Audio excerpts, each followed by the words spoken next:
Being a veteran is a profound honor, one that carries with it the weight of service, sacrifice. We owe our veterans a profound debt of gratitude not just for their service, but for the immense courage they show in transitioning back to civilian life. The Making History Project mission is to honor and preserve the legacy of our veterans by documenting and sharing their stories with future generations. We aim to ensure that the sacrifices and experiences of those who served are never forgotten, fostering a deeper understanding and appreciation of our collective history. Making History Project presents Echoes of Service.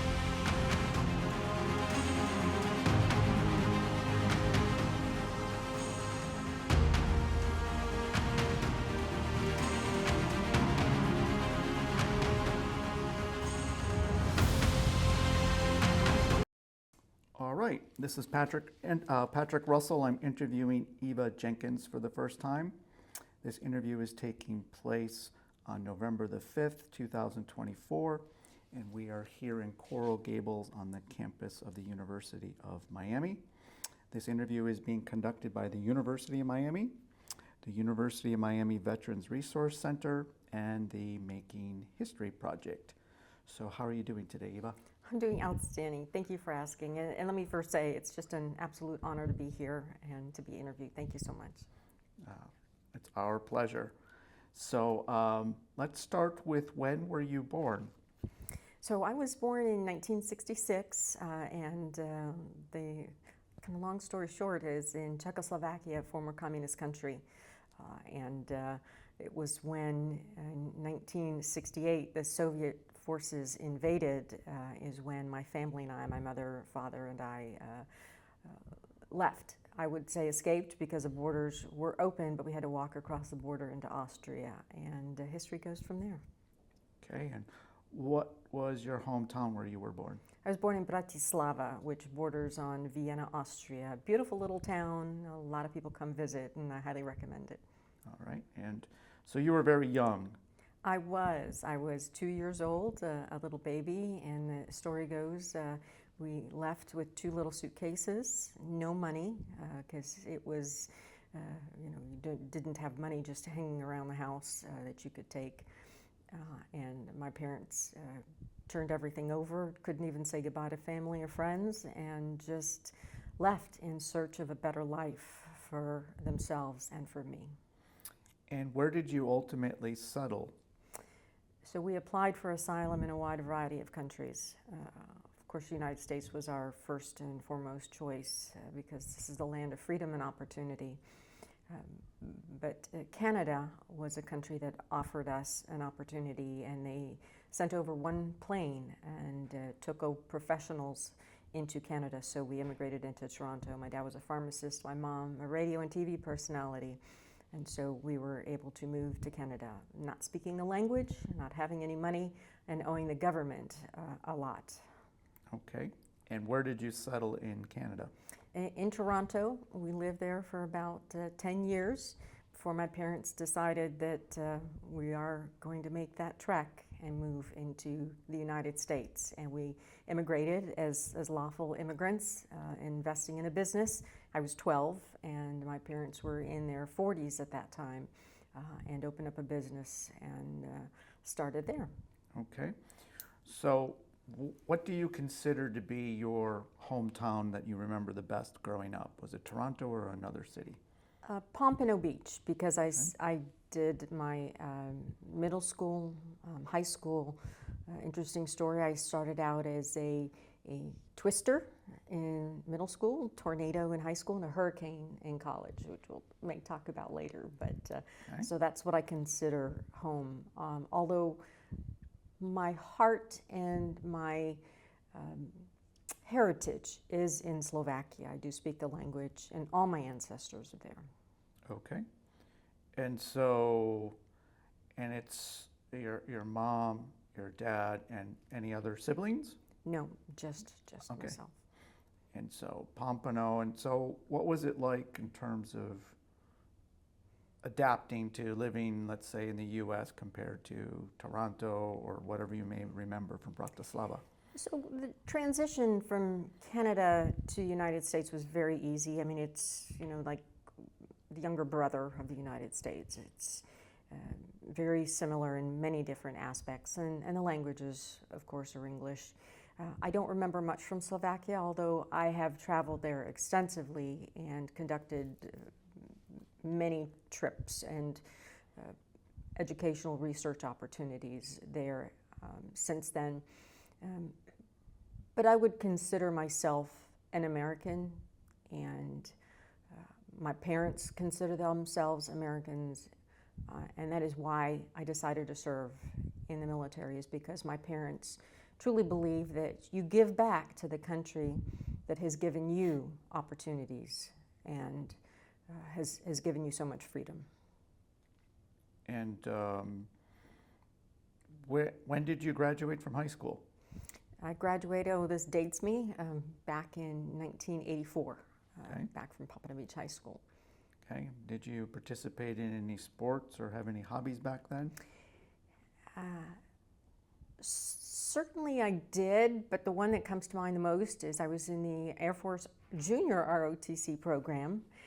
Started off with that and enjoyed that and did very well, and was then recommended that I either apply for the Air Force Academy, and I did also apply for Air Force and Naval scholarships, which I did receive, and decided that it would be most opportune to come to the University of Miami, which was not too far away from home, and took my Air Force ROTC scholarship here.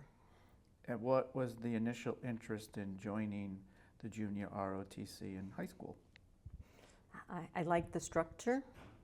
I liked the opportunity to lead. And even back then, we as women had the opportunity to move up in an organization where you may not have had that in a lot of different other organizations. And so you graduated in 1984. You decided to go to the University of Miami. Why University of Miami? Oh my gosh, so many reasons. Beautiful campus. Again, not too far away from home. I had suffered a quite debilitating car accident in 1983, and so for medical reasons, I didn't go to the academy and decided to stay close to home. And it was just something that tied me to the university, being here in Miami and being in my home state.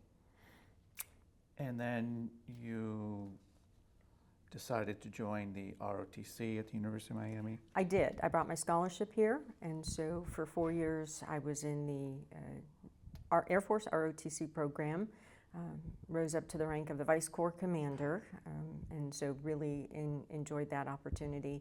And from there, went as a commissioned officer into the United States Air Force, and was looking at becoming a pilot. That was certainly one goal I wanted to achieve, but at the time my sitting height was too short, and still is, so they would have had to put a telephone book or something under me, but so that wasn't the case. I could not do that, and so I went into the intelligence field because I do speak a few languages, and at the time the Air Force and military values that. And why did you decide on the Air Force of all the military branches? I'm not sure it was a specific choice for the Air Force. I did get an Air Force and a Naval scholarship. I thought being in the Air Force would keep me at least on land a little more, and Navy would probably keep me out on a ship for a lot of the time. Not that I don't love being out at sea, but being land-based I think was a little bit more enticing. Okay, and so you're on campus in 1985? I was on campus from 1984 to 1988 when I graduated my bachelor's degree in mathematics. And so what was it like to be a woman in ROTC during that time period at the University of Miami?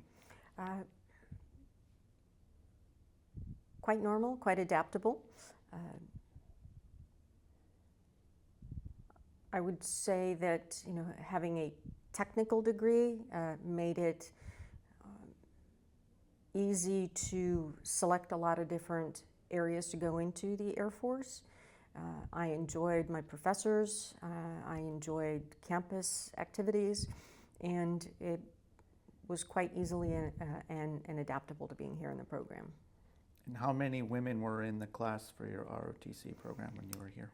So we were probably about 10 to 20% women, which is about the standard for the military in general. I think the Air Force is at about 18, 19%.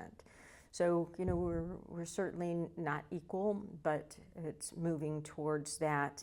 And I believe that the more variety of thought and leadership styles and backgrounds that you have in any organization will certainly help it to flourish. And were there any other family members that served in the military? Since I immigrated back in so long ago, and I was only 2, I can only think of my father speaking of his father serving, you know, way back in the, you know, maybe 40s or 50s, and he rose to the rank of lieutenant colonel in the service back in Czechoslovakia. But I don't recall ever meeting him after the age of 2, so that is about to the extent of it. And how did your family feel about you entering into the military? Oh, they were extremely proud, very proud, fully supportive. And so when you graduated from the University of Miami and the ROTC program, where did you go next? So I went to intelligence school in Texas, and from there my first actual duty assignment was in southern Italy, Brindisi, San Vito dei Normanni, at an intelligence site as a lieutenant. And it was great because I got a chance to lead, and as a brand new lieutenant, you don't often get a chance to lead 80, 90 personnel as a flight commander. But it was challenging because it was shift work and it was days, swings, mids, and quite challenging on your personnel and emotionally and physically.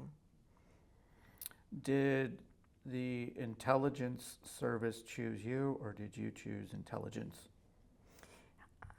I selected a few areas that I thought could use my talents, but the Air Force said you will go into the intelligence field. And that is kind of what the services are like. They will tell you what you're doing next and where you're going, and you salute smartly and you move on. Okay, and overall, what were your dates of service while in the Air Force? So my official date of service started back in January of 1989, I believe. So it was early 1989, and I retired officially on 1 September 2017.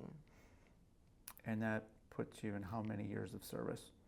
I believe at about 27 years of service. And what was your highest rank while in the Air Force? I attained the rank of colonel, full bird colonel. Okay. And let's go back a little bit. So basic training, what was that like? So basic training for an ROTC person is not when you first come in on active duty. It's when you're, I believe, in your junior year of ROTC program. And I was sent from the almost southern tip of Florida all the way up to the state of Washington. And so that was really only a couple of weeks, but it was pretty strenuous and quite eye-opening. And we got to experience a lot of things like building our own lean-tos, staying out in the forest, and rappelling off of towers. But it was a good team-building exercise and kind of showed us, what we're capable of. Okay. And then after that, you did some officer training, so your first year out. Yes, did intelligence training and then was sent to Italy as a second lieutenant. And tell me a little bit more about what type of things you were doing in terms of intelligence. That's a big word, so tell me the different duties and responsibilities that you had. So the normal thing we say is, if I tell you, I'd have to kill you. Mm-hmm. So, I can't get into too much in depth, but It's gathering a lot of data and ensuring that senior leaders and decision makers, as well as the tactical warfighters, have the information that they need to get the job done. I would say one of my career highlights was when I received a Legion of Merit, which is a fairly high award. That was for several different things. One was in support of Operation Tomodachi, and that was when the nuclear reactor disaster happened in Japan. And I was head of Pacific intelligence at the time from Hawaii. And we supported a lot of our troops and Japanese troops in Japan when that happened. And then I had a lot of intelligence personnel that were doing work in support of the capture of Osama bin Laden. And so I can't say exactly how that was done, but that was through Global Hawks and Reapers, and we contributed to that. I think it was over 400 insurgents were killed and captured throughout that time of service. So you can imagine the amount of work that goes into that. And I may not have specifically had my hands on that as an operator, because it's normally our younger enlisted personnel that do that. And they're phenomenal, by the way. It's just amazing what they can accomplish. But I certainly had the position of upper leadership and ensuring that it all worked, and they had the resources and time and effort to be able to do that. What would, now again, I'm not asking for specifics, just things that you did, like what would be some of the, take me back to Italy, let's say.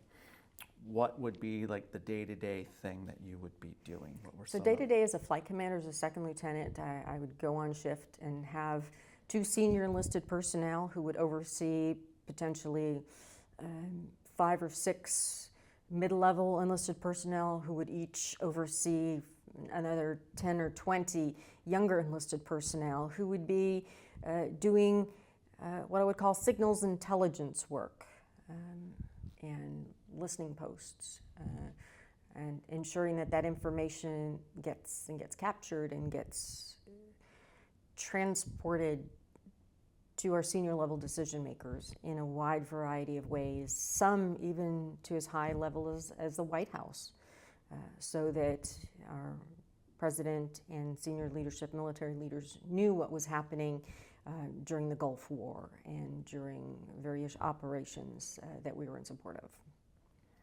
And so does this involve a lot of reading of reports? It involves a lot of reading of reports, involves a lot of analysis, it involves a lot of decision making, that you know what information the president needs to be woken up for, or the information doesn't need to go that high. Okay. And then is it also a lot of decisions in terms of the allocation of assets, what should be ready, what needs to be done, where it needs to go? Absolutely. A lot of it was upgrading of systems and computer systems, and whether you had the right personnel doing the right things at the right time and having the right resources. So it's juggling a lot of various aspects and ensuring that you're ready for whatever comes your way at any time during a time of period of peace or crisis. Earlier you mentioned that you were there to support and make sure people could get the job done. What was the job that was to be done? Job that was to be done is to make sure that people were trained, they had the right equipment to be able to do the signals intelligence or analysis that needed to be done, and that they could report it to the right avenues or to me, so that I could get it to the 4-star level or higher, so that they could make the right decisions in support of our troops, in support of our multi-services, in support of our national level decision makers. So what years were you in Italy? So in Italy, I was from 1998 to 1989 to 02, I believe. Okay. So about 3 years. And Tell me what some of the things were going on in the world that you were involved with. You mentioned a couple, but Yeah. any others? So our primary job from that location was supporting, I believe it was the Gulf War that was happening and the invasion of Kuwait. Okay. And so much the same, gathering information from listening posts, reading, reviewing reports, and doing what needs to be done to complete the mission. Yeah, and notify the right personnel. Okay. And this is all from the perspective of the Air Force assets, where they need to do and be. And True. We also at our site, we had naval personnel. So although we had naval leadership there, it was a combined site. And the information that went supported all services. okay. And during that time, did you get promoted? I did to first lieutenant. That's kind of an automatic promotion. Okay. All right. And then what happens next in 2002? Where do you go? So I went, my goodness, we're going back in history, and after 27 years, it's kind of hard to remember all these. But I went to San Antonio, the headquarters of then, I think it was the Air Force Intelligence Command, Air Intelligence Agency, changed names several times. But I worked there in several different positions at the headquarters, ensuring that they had the right resources and planning around the world to get our job done. Okay. Any involvement with the Marines in that area of the world there? No. No? Okay. And how long were you there for? I believe that was a 3-year assignment. Okay. And what was going on in the world during that time period? Anything memorable that you were involved with?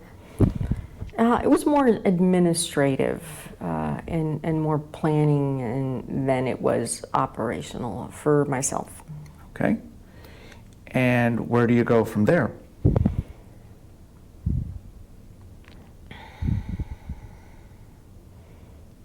Where did I go from there? Clue me in, where did I go from there? You have it in front of you. I have a folder over there. Okay. No worries. Remember, it's not an interrogation. It's been so many. If we give a timeout, I'll go look at my... Yeah. All right. Well, what's the next thing you remember best? How about that? I should have reviewed my resume after all my different assignments. From after San Antonio, where did I go from after San Antonio?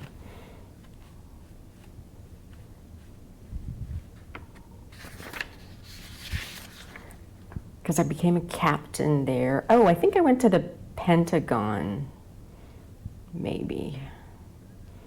So I would say that would probably be the next memorable assignment is serving at the Pentagon. Had several assignments there. Worked for the director of the Defense Intelligence Agency, and was a speechwriter and had some unique experiences there. But one of the, I think, most personal experiences that I had at that point was September 11, 2001, when the United States had its absolutely worst terrorist attack. A few weeks before that, I was there at the Pentagon getting my award.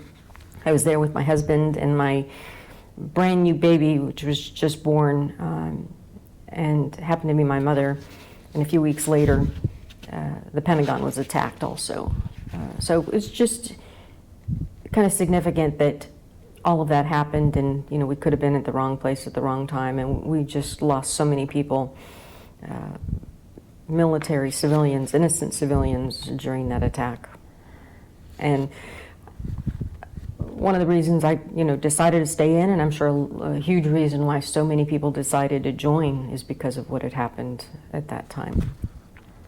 And where were you based on September the 11th? So I had just moved up to the National Security Agency. where I was a distinguished fellow for the director of the National Security Agency, and I did some really interesting work.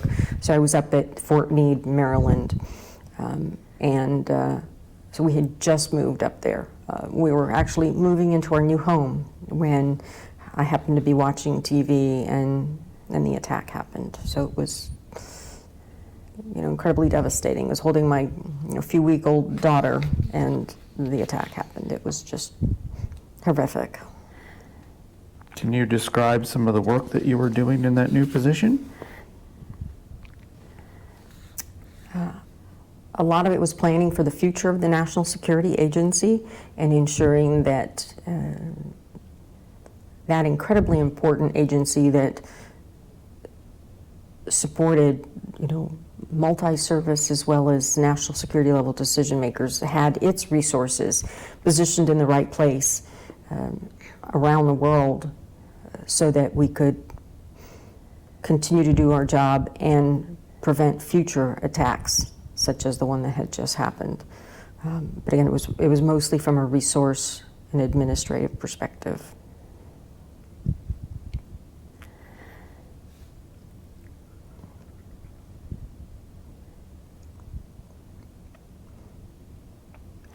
I see you mentioned that you're the Director of Intelligence for the Space and Missile Systems Center. Yes, I got an opportunity to, at the time had been selected as a individual that got to move out to Los Angeles, California, and it was for the Space and Missile Systems Center.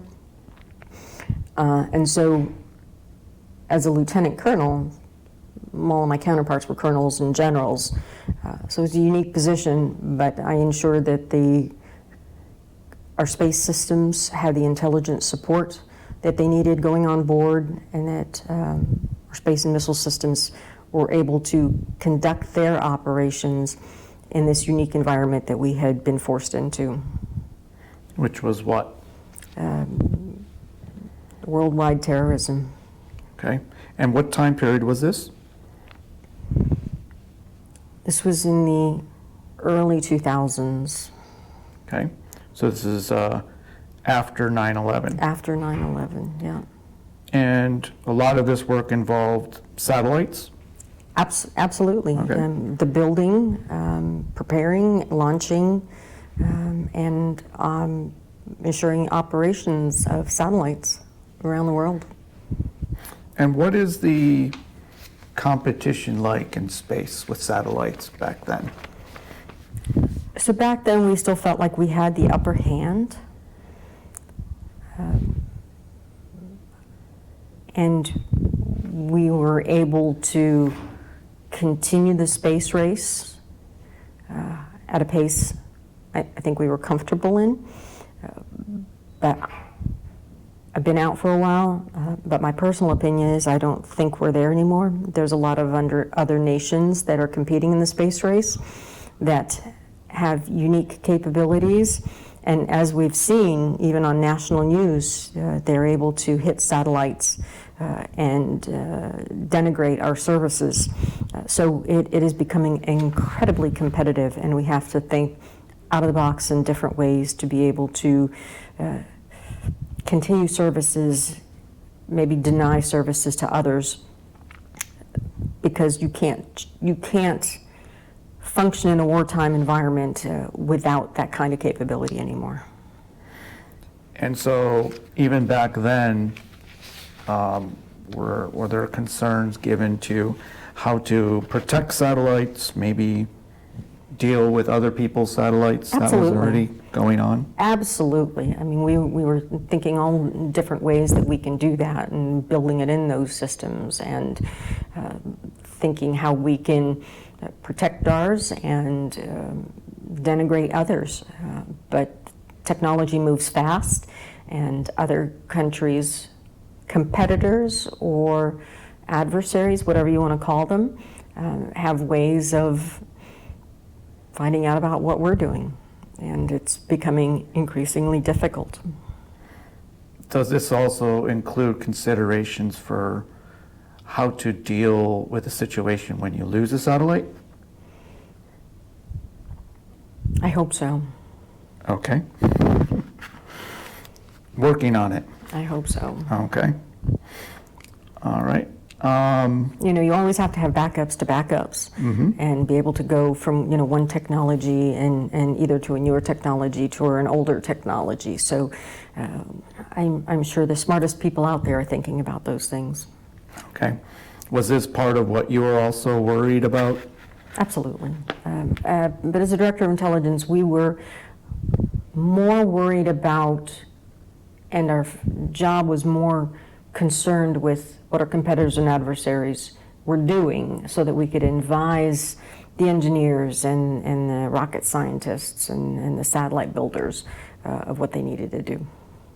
Okay. It's that quote, gathering of information that we did.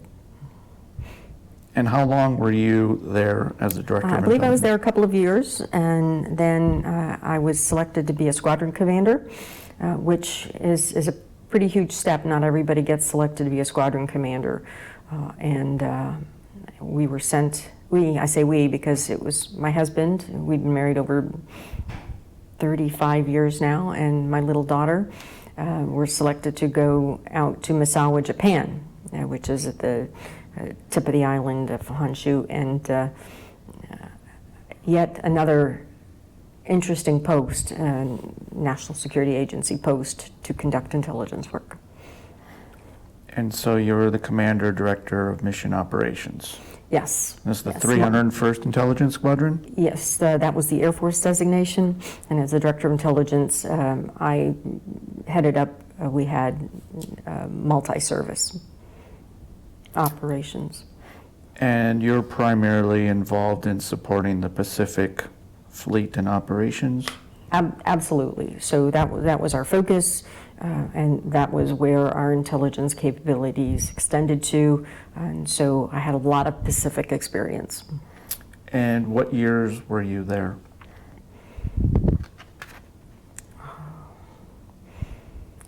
Oh, goodness. It was the mid-2000s, so probably 03 to 05, something like that, exactly the mid-2000s. And were you dedicating some resources to studying North Korea and China, I would imagine? Absolutely. Absolutely. Very interesting countries. Yeah. Yeah. How so?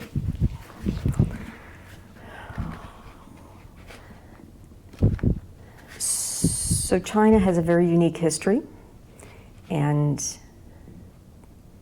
from an analytic perspective, they don't have a 5 or 10-year plan. They have, 100, 200, 500-year plans, and they have a fairly stable political system.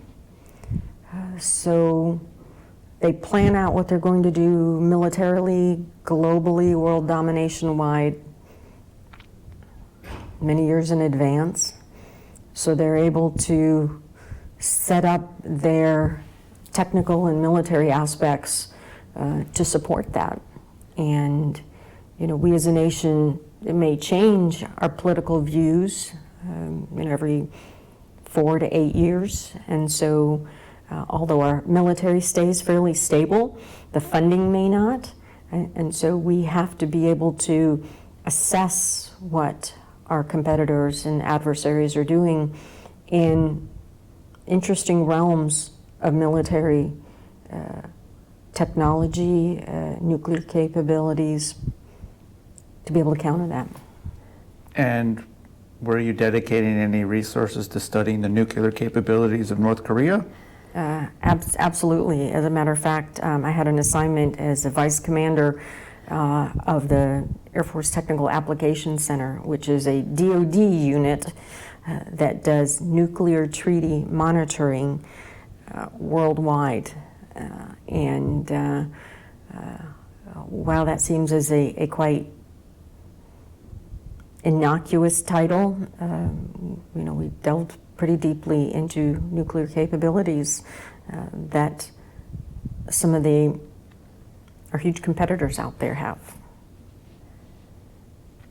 And were there any intelligence studies for the situation involving Taiwan?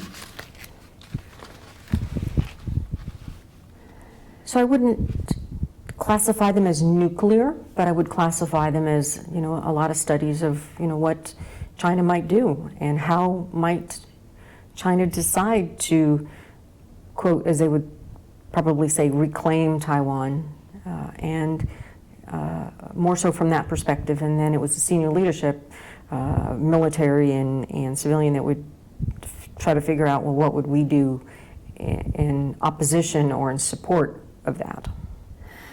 Now, given your analytical background and in intelligence and your last idea that China has a long-term plan, did you see any indications of what that plan may be way back then in terms of Taiwan and maybe them advancing that agenda? Yeah, so it would be hard, or I could not speak to that from a professional standpoint, but from a personal standpoint, and from, what I see in, the news, and from what I've read, I certainly think China has a plan to re-engage and to bring Taiwan back into its fold. Would we do anything about it? I don't know. That's not for me to decide. Would we want to? Would we want to put those capabilities and resources? I have personally visited Taiwan and with some of their leadership, and they are, fearful of that scenario. And that's something that we're going to have to worry about now and in the future, I guess. Absolutely. As one of the things worldwide that we have to be thinking about. And I guess that's kind of the essence of intelligence, is trying to figure out what's going to happen and what you're going to do about it now before it happens. Absolutely. Is to gather the information, is to make assessments, potentially make predictions, which are incredibly hard to make. But the one thing I would say is to ensure that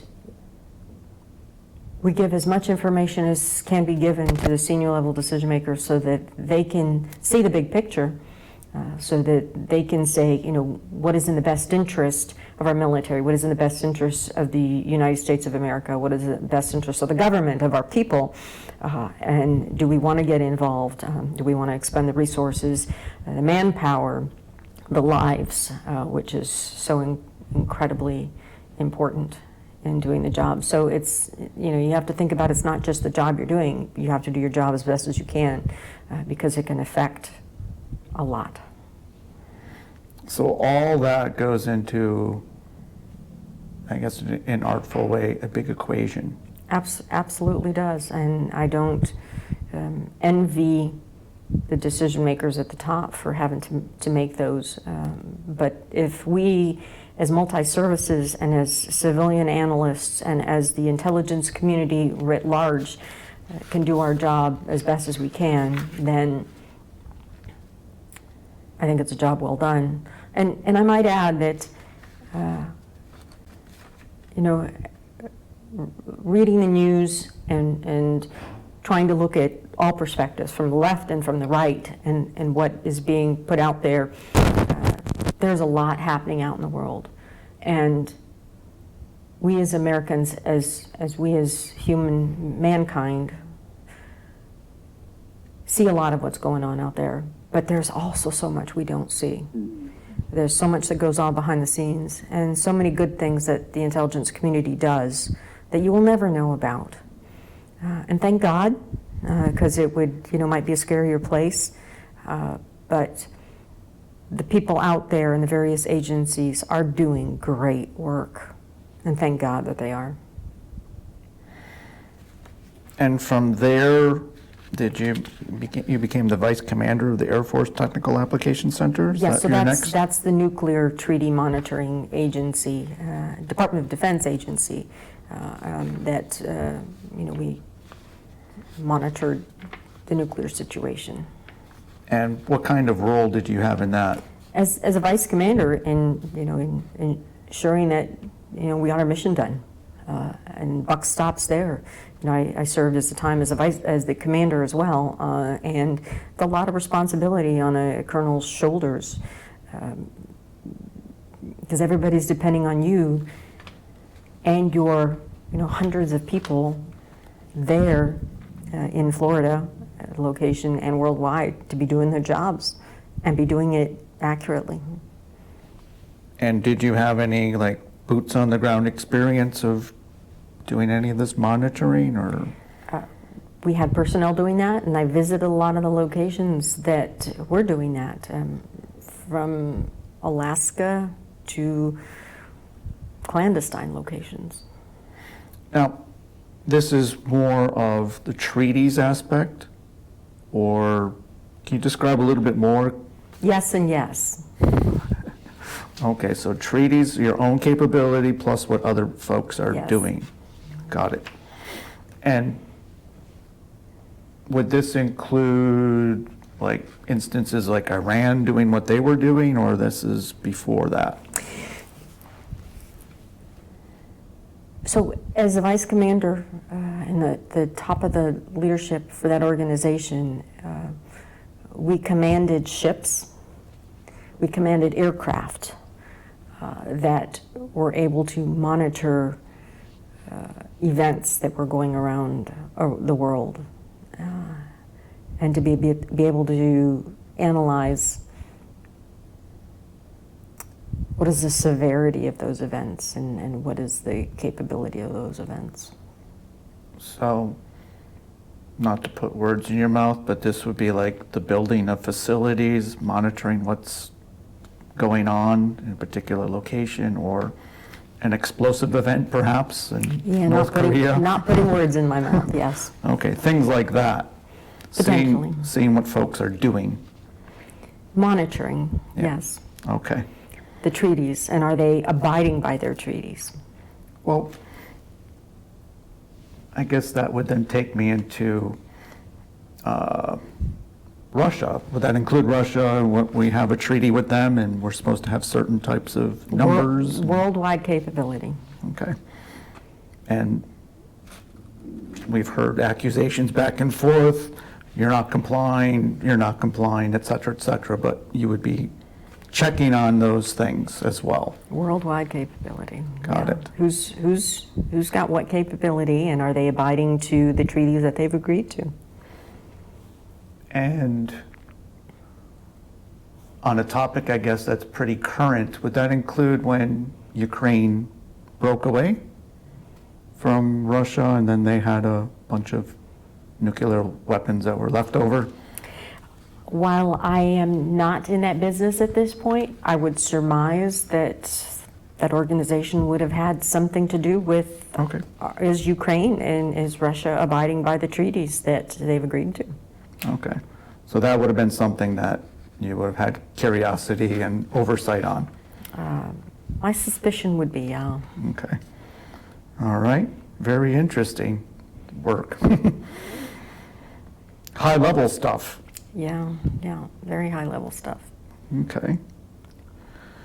And that goes hand in hand with your previous experience in terms of satellites, right? Because that's really an important asset to figure out what's going on in the world. We use a wide variety of techniques, intelligence gathering techniques, to be able to get the best picture we can to assess all sorts of situations around the world.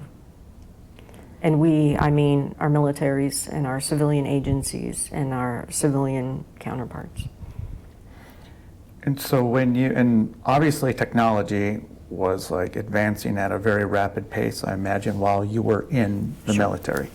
So at that point, I assume that you saw the first instances of, I know you mentioned earlier the Reaper drone, but like that kind of technology also coming into play. Yeah, those are quite capable. The Reapers, Global Hawks, and now even the smaller capable systems that we have, UAVs, which is what everybody's calling them now at this point.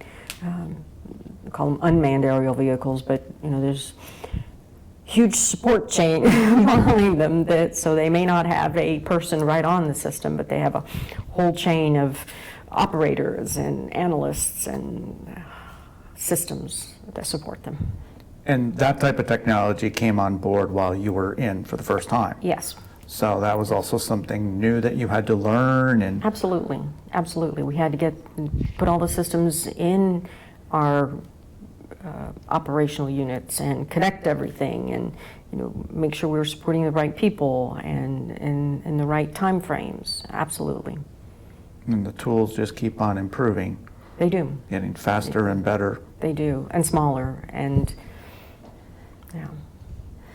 Okay. I mean, just look at people using drones to do Christmas exposés and 4th of July. 4th of July. I mean, it's just amazing, and that's probably the tip of the iceberg. What about cybersecurity? Did that ever cross your desk during that time period?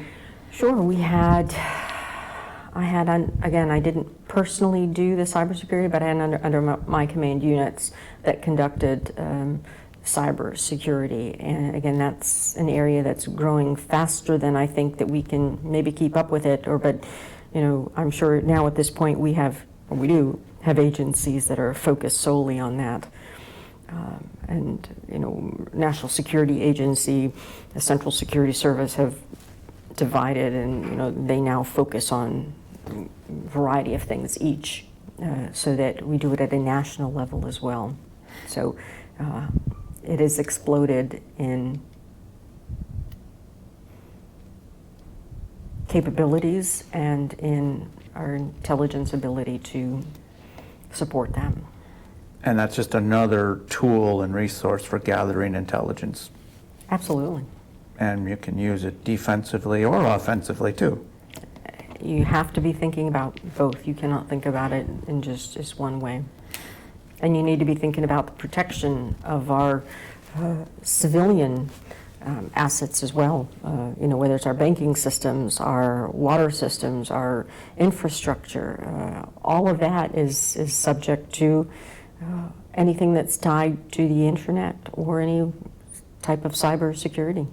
And were these issues that you were also involved with in analyzing? Some way, shape, or form, my personnel did that, yes.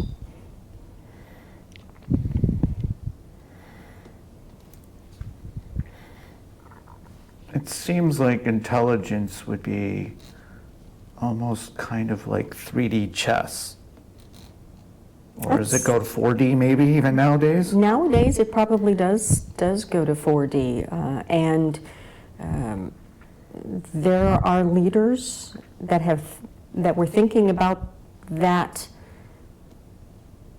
four-dimensional chess 20 years ago. So I wouldn't be surprised if we, have those kinds of capabilities now in our services and in our community. While I may not be familiar with them, that's got to be a way of looking at it now, because you've got all the various different aspects impacting, and you've got to be able to defend and counter each and every single one of those simultaneously. And then from there, you went to the Director of Intelligence for the 13th Air Force? Yes, that was stationed out in the Pacific and had quite a few personnel under me, and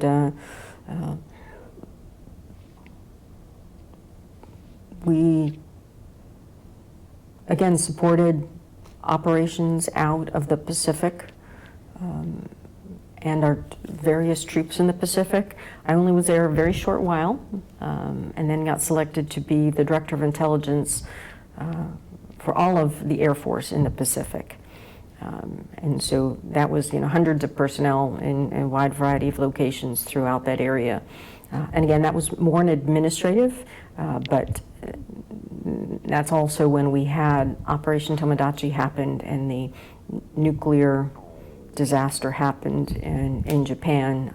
And certainly we were supporting our Japanese allies, but we had to support and protect our U.S. forces throughout Japan as well. And this was the 692nd Intelligence? That was 13th Air Force Director of Intelligence, but the 692nd Intelligence Group was when I was selected as a group commander, which was another huge step up, and had 3 squadrons under me that did a lot of operations worldwide, whether it was operations in the Middle East or it was operations in the Pacific. So now it expanded. Absolutely. And this was based out of Pearl Harbor. Yes. Great assignment, because we got to live right on Pearl Harbor, beautiful home. We got to see the nuclear-powered submarines and the aircraft carriers coming in, quite historic and quite momentous to be able to live there in such a location that has such meaning, December 7th, 1944, to the United States of America and the world. Mm-hmm.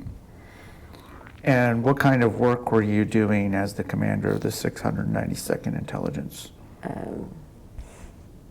So it was primarily leading 3 squadrons, and each had, upwards to 100 or more personnel each, and each of the squadrons was actually doing the hands-on work, whether it was in the Middle East or it was within the Pacific. So it was a far-reaching mission, and while I didn't do any of the hands-on work, I ensured that the information and intelligence that they were gathering was being provided tactically and strategically to the right levels of leadership. So this would be with the Air Force assets, Global. spy planes. Global Hawk, Reapers, Okay. yes. And so are you ever like in a room monitoring screens worldwide of things that are being seen on the ground? I had huge units that were doing that and would go there often and would brief senior level personnel on what's happening, but had incredibly capable young airmen and sergeants that were doing the actual hands-on work.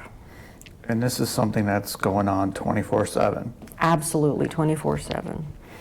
And this is intelligence, this is not military operations. Correct. This is actual, intelligence work, providing that information to the people that are hunting down the terrorists in Osama bin Laden. And did you have any involvement in that operation of finding Osama bin Laden? Not personally, but certainly my personnel did. They had the information, the intelligence, and it was being provided to the right people at the right time and to the national security decision makers so that that operation could happen and it was successful. But that came out of your group? Absolutely. Okay. Partially out of our group. It came, I'm sure, from others around the world as well. But we had a huge part in that. Now, given the impact that September 11th had on you, and then ultimately finding the bad guy, what was that moment like for you?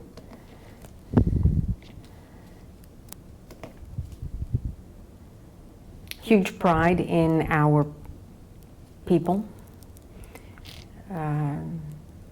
sense of relief for our nation.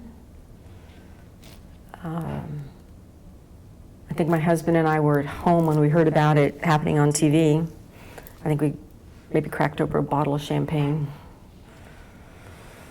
There's a lot of work and a lot of lives had been sacrificed and lost leading up to that. Just in finding him? In the terrorist attack and up into finding. And this would be akin to trying to find a needle in a haystack, but the needle keeps on moving and hiding. Absolutely. Absolutely was. Not a static needle.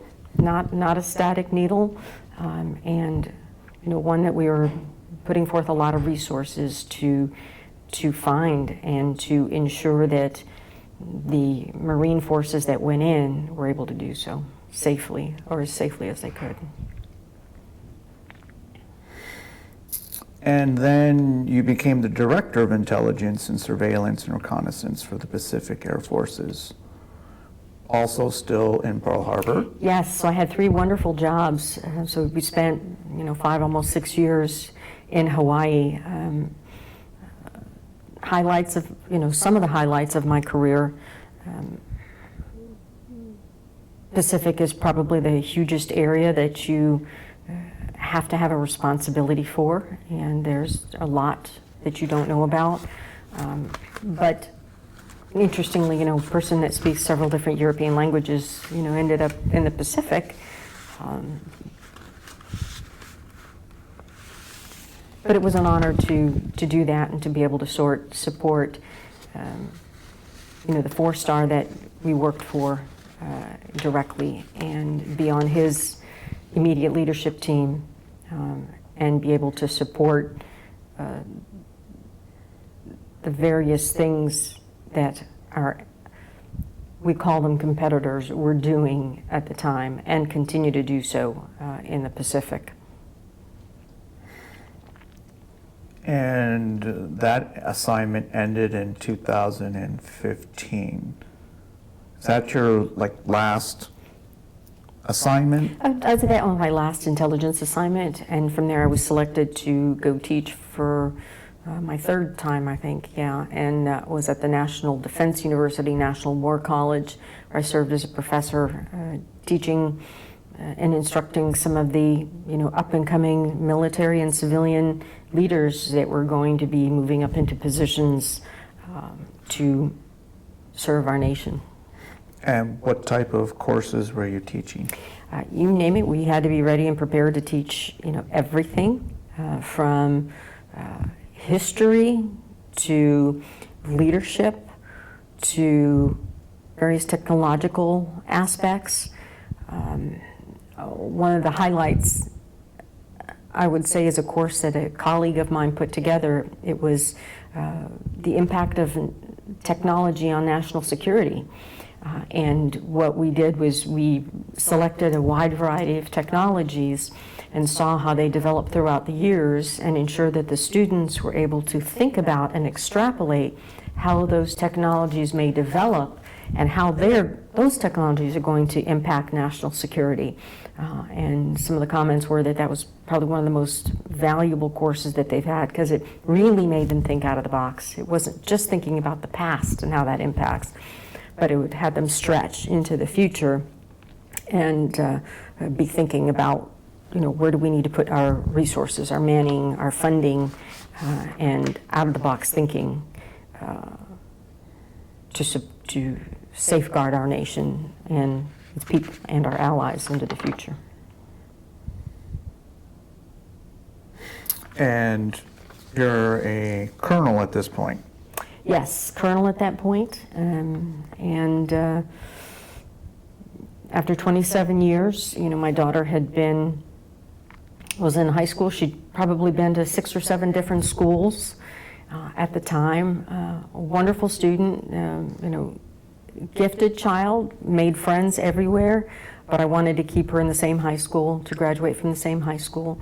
And we decided it was probably time to retire and to go into the civilian world, and started working for the Aerospace Corporation in the aerospace industry, and worked for the Director of National Intelligence as a civilian, but still in the intelligence community, doing more of the administrative and planning efforts, which my entire career, I think, supported those capabilities. And your title was System Director for Space Threat Assessment Center. Yes. So again, that's satellite warfare. We were conducting the warfare, but we certainly had a role in ensuring the planning efforts were underway in the capabilities of those. And so the Aerospace Corporation is a private entity that is working for the U.S. government? Yes, it's like a contractor organization, and it's based out in California, but has huge entities in Northern Virginia and in the D.C. area.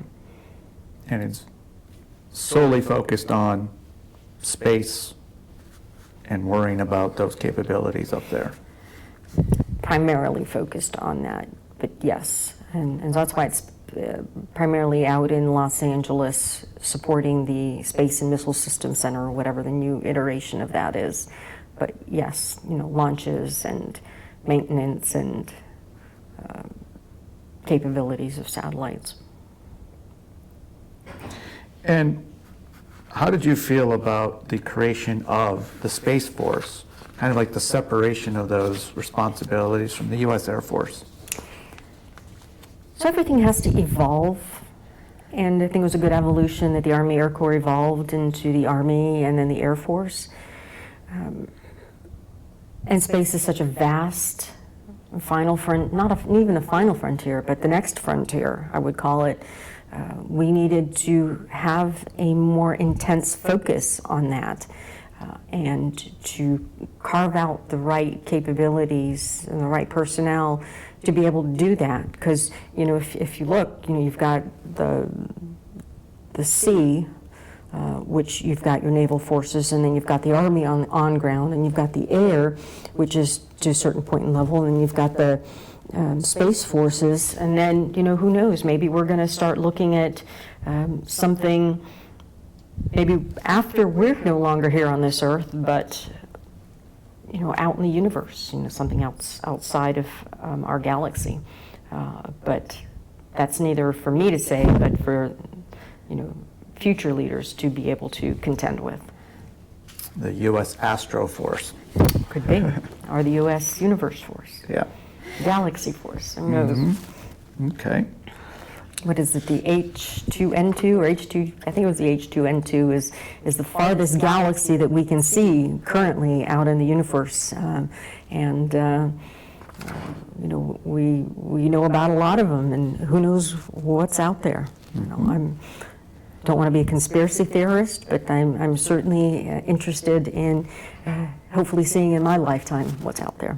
Yeah.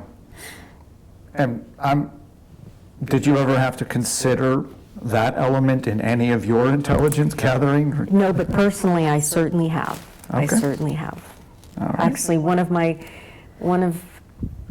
as a child, I'd always wanted to be an astronomer. That was my original goal, and I don't think that has ever left me. What would be your most memorable event while in the military? There are so many.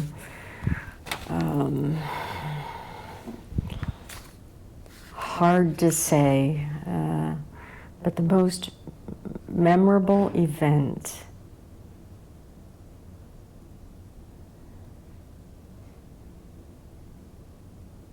I would say it's a culmination of events. It's when the people that work for me, my airmen, my troops, when they succeed, when they're able to do the job with the resources and the capabilities and conduct an operation that is successful. Those are probably absolutely the most memorable. Nothing that I achieved personally, although I certainly am proud of my career and what I've been able to accomplish, but is when you see others accomplishing what they've set for themselves, or even what they're able to do. That's the most personally satisfying. Well, what about your proudest moment in the military?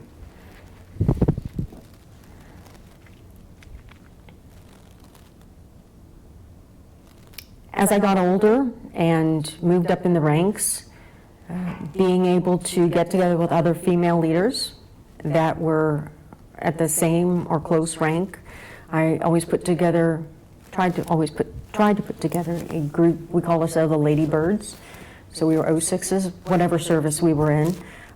And we ensured that whether we were on a base or in an organization, to be able to support each other, support other women in the organizations, support young men moving up.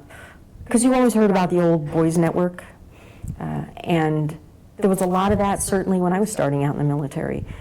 And so we felt it was necessary to ensure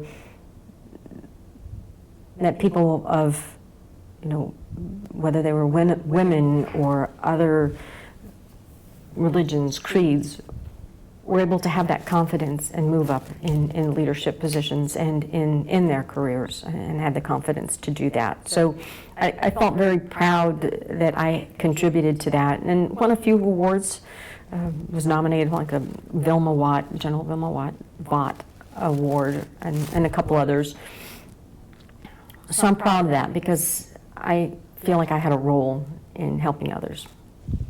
Okay. And you mentioned that you received some awards, including the Legion of Merit. Are there any others that you would like to mention? So the highest award I received, I believe, is called the Defense Meritorious Service Award, and that culminated my leadership, culminated my contributions to the military, and that's a pretty darn high award, and I'm proud of that because it didn't just specify one event, but it really specified kind of everything that I was able to accomplish, not only by myself, but certainly as my teams we were able to do together. And so I call that, my contribution to national security. Okay. That's the Defense Superior Service Medal? Yes. Okay, very good. And so overall, in terms of operations while you were in your long and distinguished service, that included the Gulf War, the War on Terror, Yes. Operation Desert Storm, Yes. Operation Iraqi Freedom, Yes. Operation Enduring Freedom, Yes. and then Cold War and what's going on now. Certainly. And then the one I didn't mention was the Operation Tomodachi, which we talked about before. But yeah, quite a few. I actually had to research because, you work day to day and you put in your 50, 60, 70 hours a week, 6, 7 days a week, and you plug on and make sure you're getting the job done. And I think this was the first time I ever stopped to think, what did I support or did my organization support throughout this time period?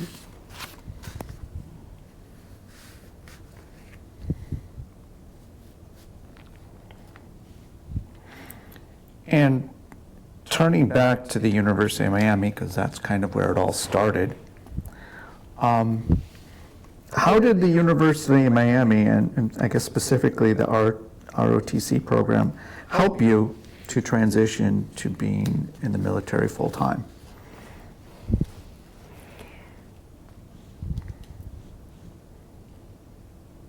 I would say the most help was in the leadership aspect, although I did hold leadership positions in high school, and I believe leadership is partially ingrained and partially environmental, but you got a chance to operationalize that and exercise that in the ROTC program.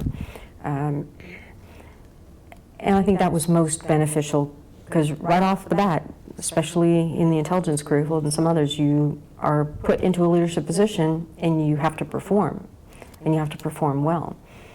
The marching and that, you don't really do that in the Air Force. You may do it at a field training or something like that. So, or at changes of command, which we used. But it was operationalizing and implementing and leading. So the leadership aspect was a Absolutely. great preparation for you. Absolutely. And anything unique or specific about the University of Miami that you can think of? It's diverse culture, it's inclusion, and while the ROTC program at the time, and I don't know how it is now, may not have reflected that as well. Certainly the campus did then, and it certainly does now, and that's important. And I think the militaries are embracing that even more nowadays. That's an important aspect as our nation and the world evolves. And how has your military service impacted you now as a civilian?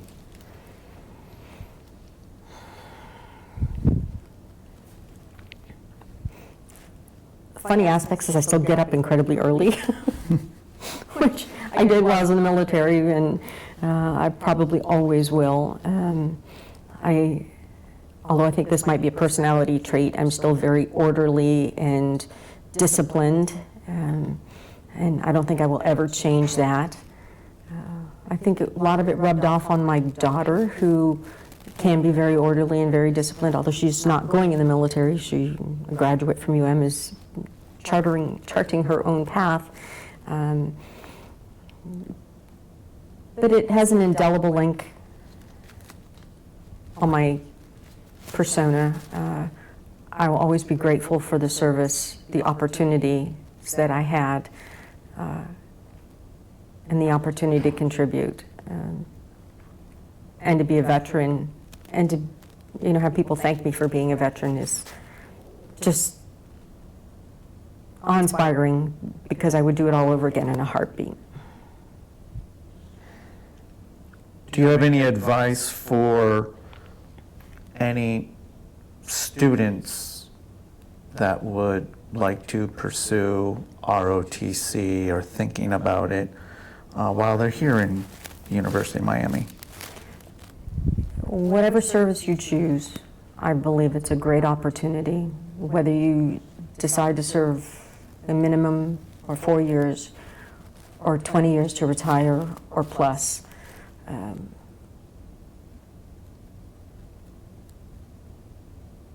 it is a great experience. You have to work at it, and it is a challenge, certainly to family members. You all have to be all in, but I wouldn't change it for the world, and it certainly does help you, in my opinion, as you charter out and venture after the military. Thank God in this country, military people today are respected and admired, and that's the way it should be. It wasn't always that way in our history, but that's the way it should be. We dedicate our lives, sometimes a short portion of our lives, sometimes our whole careers, but we're ready to lay down our lives in support of this nation, and that's something to be said in itself. Is there anything you would like to add that I did not ask you today? There was a lot of questions.